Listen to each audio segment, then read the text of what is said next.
श्री राधे। आज मैं 13 अप्रैल से प्रारंभ होने वाले पवित्र मास वैशाख महीने में श्री विष्णु सहस्त्रनाम स्तोत्र करने के फल और उसके माहात्म्य के बारे में चर्चा करेंगे। उससे पहले हम आपको एक बढ़िया जानकारी दे दें कि आजकल कल से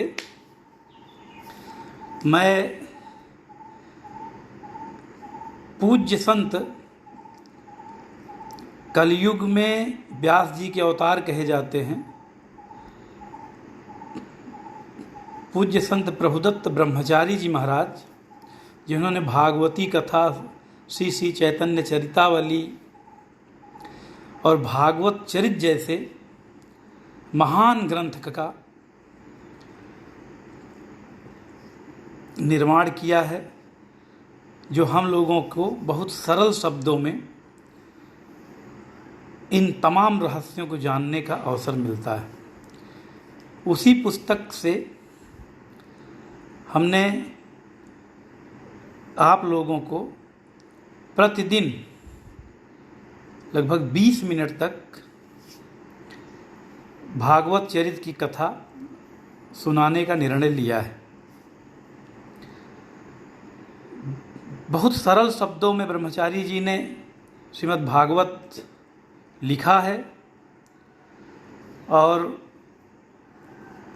ये मैंने ऐसे वीडियो बनाया है या इस तरह का प्रयास कर रहा हूँ कि रात्रि के समय जब आप थक जाते हैं अपने जीवनचर्या से, तो मोबाइल खोलकर रख दीजिए और बस सुनते रहिए। इतना मधुर है और इतना रहस्यमय कथा है, प्रामाणिक कथा है कि आपको सुनने में बड़ा आनंद आएगा। मैंने शीर्षक भी उसका यही लिखा है कि लेटे हुए तो भगवत चर्चा सुनने का आनंद, ऐसा कुछ लिखा है, अभी मुझे शीर्षक नहीं याद है। तो आप अवश्य मोबाइल जब आप लेटा कीजिए तो कथा सुनते हुए सो जाइए। आजकल मैं देख रहा हूँ कि श्रीमद् भागवत कथा के लिए लाखों रुपए खर्च हो रहे हैं, 25 लाख, 50 लाख, करोड़ रुपए, किंतु जो यजमान कराते हैं वे भी और व्यास भगवान जो कथा कहते हैं वो भी, दोनों लोगों का उद्देश्य मूल भागवत के प्रवचन के बजाय तमाम प्रकार के चुटकुल्ला कहानियाँ, हल्के दृष्टांत और डीजे पर गाने आदि, इसी में पूरा 3 घंटा 4 घंटा बीत जाता है। यहाँ तक कि जो विद्वान पुरुष हैं, जो कथा सुनने के लिए प्रांगण में जाते हैं, वे कथा भाव से बैठते हैं और सुनते भी हैं, किंतु लौट कर आने पर उन्हें वो संतोष नहीं मिलता जो सुनने गए। मैं सभी व्यास भगवान की बात नहीं कर रहा हूँ,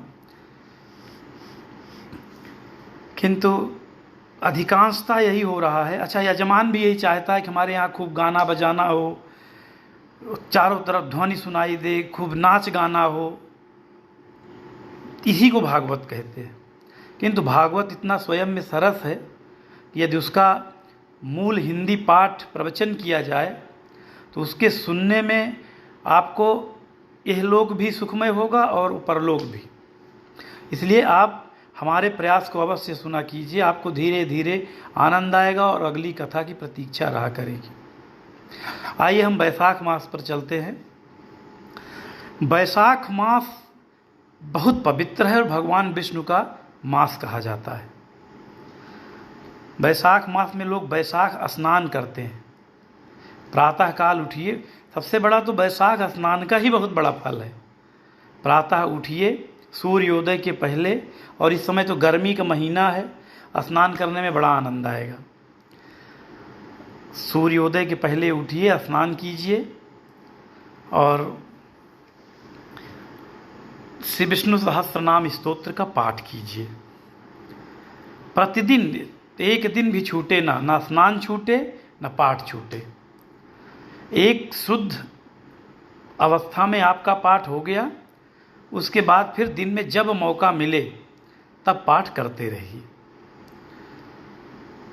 इसके साथ साथ सहस्रार्चन भगवान की अप्रतिम सेवा है और बहुत अच्छी पूजा है। तो बैसाख के महीने में कम से कम 4 सहस्रार्चन का निर्णय लीजिए। नौकरी पेशा लोग संडे के दिन करें, क्योंकि उन्हें बीच में छुट्टी नहीं मिलेगी। और जिनको भगवान ने नौकरी से मुक्त बनाया है, दूसरे व्यवसाय हैं, वो जब चाहें तब कर सकते हैं। दिन कोई निश्चित नहीं है, जब चाहें सब शुभ दिन है भगवान के कार्य के लिए।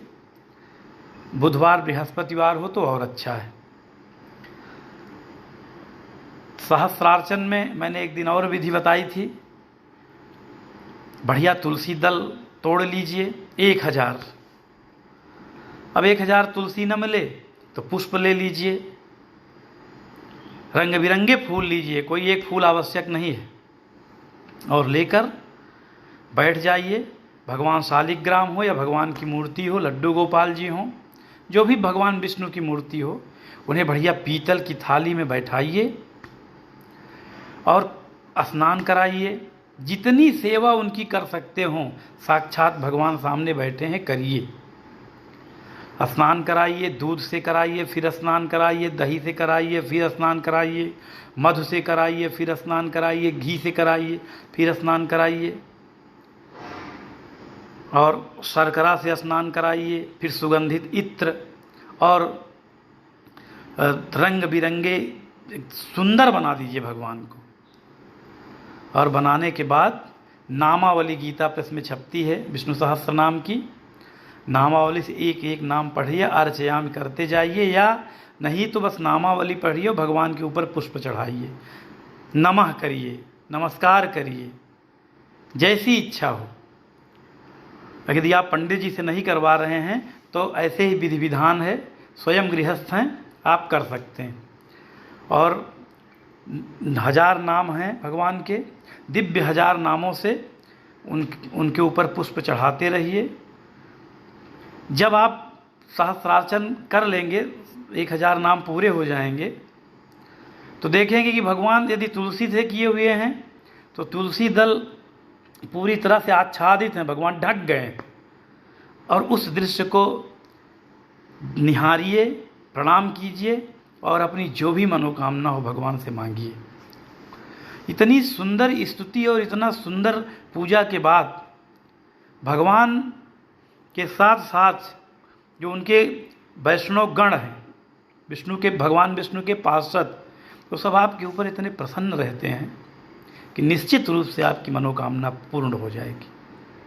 पुष्प से किए हैं तो पुष्प से भगवान आच्छादित मिलेंगे, उनके दर्शन करिए और उनसे प्रार्थना करिए। और हाँ, स्नान कराने के बाद दही शर्करा आदि पंचामृत से स्नान कराने के बाद साफ करके भगवान को फिर से बैठाइए। ऐसा न हो कि उसी में प्रारंभ कर दीजिए, कुछ बातें बताते बताते विस्मृत हो जाती हैं, और इतना तो आप सभी लोग जानते ही हैं। और यही है सहस्रार्चन की विधि। और बाद में फिर उनको श्रृंगार सहित दर्शन कीजिए, पूजा कीजिए, खूब स्तुति करिए। सहस्रार्चन के बाद भी बहुत सारी स्तुतियाँ हैं। विष्णु सहस्त्र नाम का पाठ कर लीजिए, उससे बड़ी स्तुति क्या है। तो ये सहस्रा, ये बैसाख महीने में अवश्य करिए। बैसाख महीना इतना पवित्र महीना है कि इसमें कोई अवसर चूकिए मत।